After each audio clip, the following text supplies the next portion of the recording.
We're here at Save Our Seabirds with volunteer Tom Hegernest, who is showing how to create a makeshift nest if you find a baby bird on the ground. Director Lee Fox is also with us and can explain what he's doing.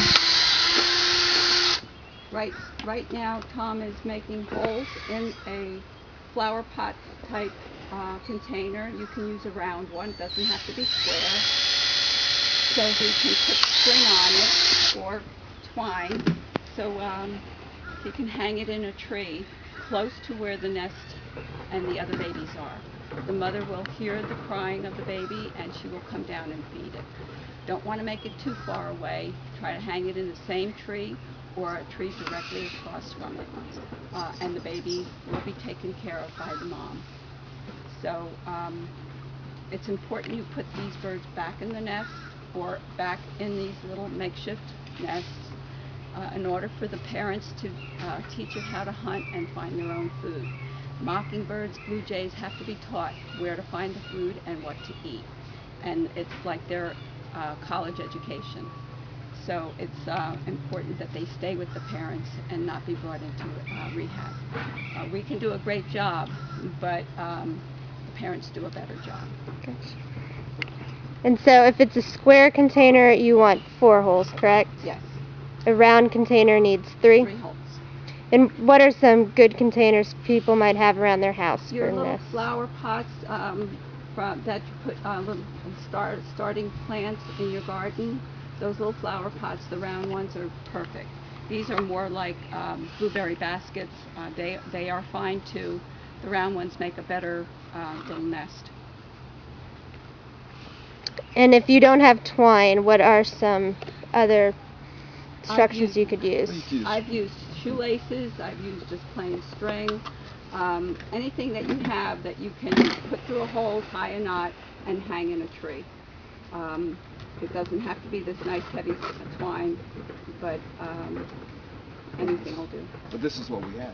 This is what we had, and you use what you have. And what goes inside the nest?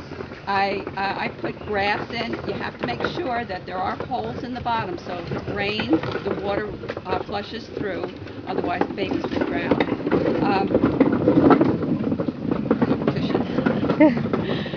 Otherwise the babies will drown. And these have the holes on the side, which is fine, but we could add a hole in the bottom so the water will flush right through. You want to make a hole in the bottom? Sure.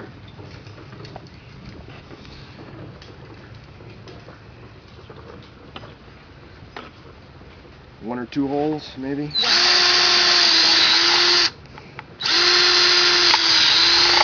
If you don't have a drill, could a pair of scissors work?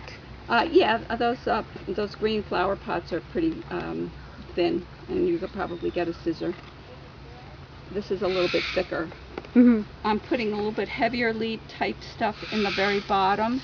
It aerates more. We don't put a whole lot because we don't want the babies to fall out.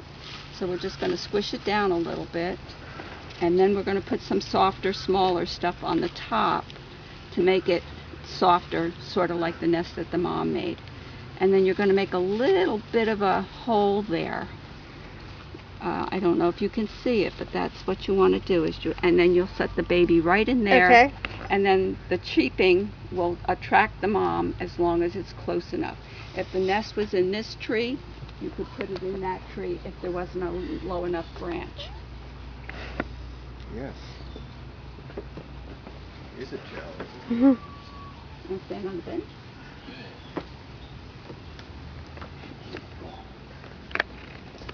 There you go.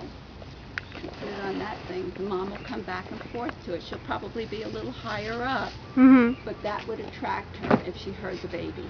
Okay. And I've watched it. I know it works. And I've had people give me feedback after I've told them what to do, and they also have seen it work. And they found it a great educational tool for their children. Wonderful. Thank you very much. You're very welcome.